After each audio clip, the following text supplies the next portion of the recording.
ToddYoungONLINE presents Young Tales. Tales for the young and the young at heart. Today's story, Bulfinch's Mythology. Norse mythology, the death of Baldur. Solemn harps played as the fire crackled, and a hush came over the longhouse murmurs. The skald began. Now, friends, we turn to the saddest tale of all, the death of Baldur the Good, fairest of the gods, beloved of all who beheld him. Even the stones wept at his passing. Baldur dreamed dark dreams filled with shadow and death. Troubled, he spoke of them to the gods. They grew fearful, for who could imagine Asgard without him?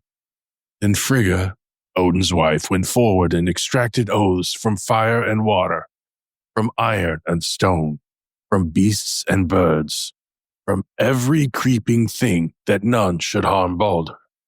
Then he was safe. The audience sighed in relief. Safe? So they thought. But Odin, still uneasy, rode down to the underworld itself to consult a dead prophetess.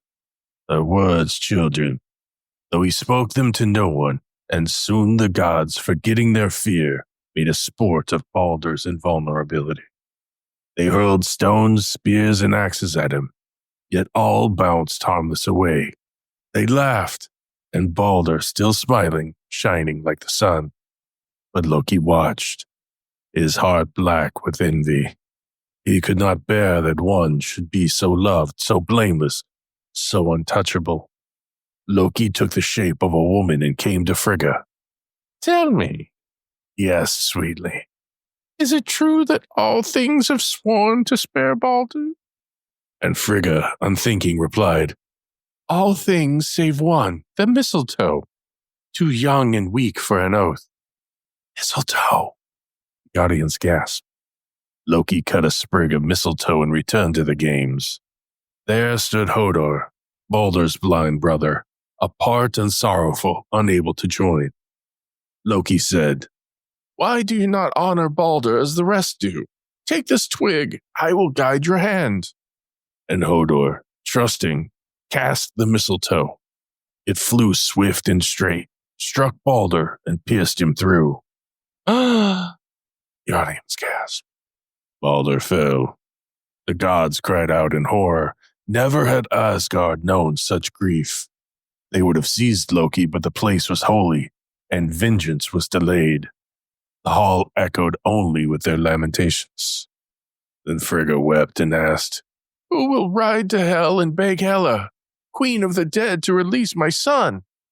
And Hermod the Nimble, Odin's son, mounted Sleipnir, the 8-legged steed, and rode for 9 nights through the valleys, dark as pitch, until he crossed the golden bridge over the river Gil and came to Hela's gates.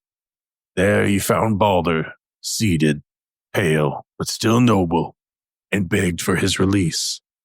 Hela replied, if all things weep for Baldur, then he may return. But if one thing refuses, he must stay with me.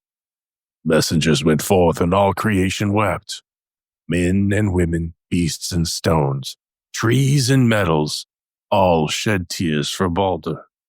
But when they came to a dark cave, they found a hag named Thocket. They begged her, weep for Baldur that he may be restored. She sneered, Thocket will weep with dry tears for Baldur's bale fire. Let Hela keep her own. And so Baldur was doomed to remain in hell. Loki! Loki in disguise!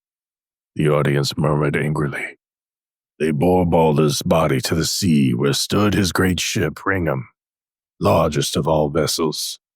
Upon it they laid him, and beside him his grieving wife Nanna, who died of sorrow. Her body was placed with his to burn together. The gods gathered in mourning, Odin and Frigga, Frey in his chariot drawn by the golden boar, Heimdall on his steed, Freya in her car drawn by cats. Even the frost giants came.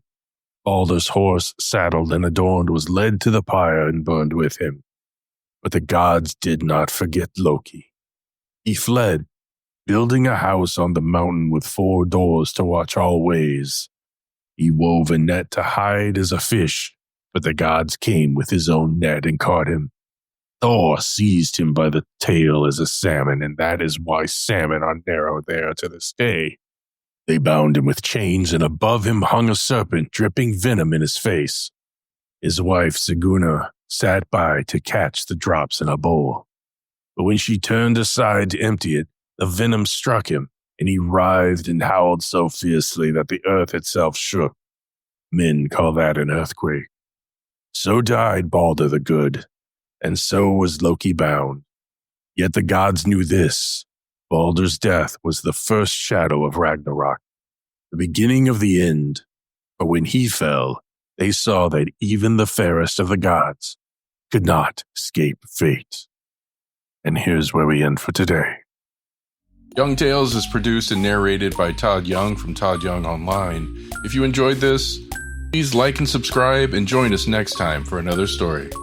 Thank you for your support.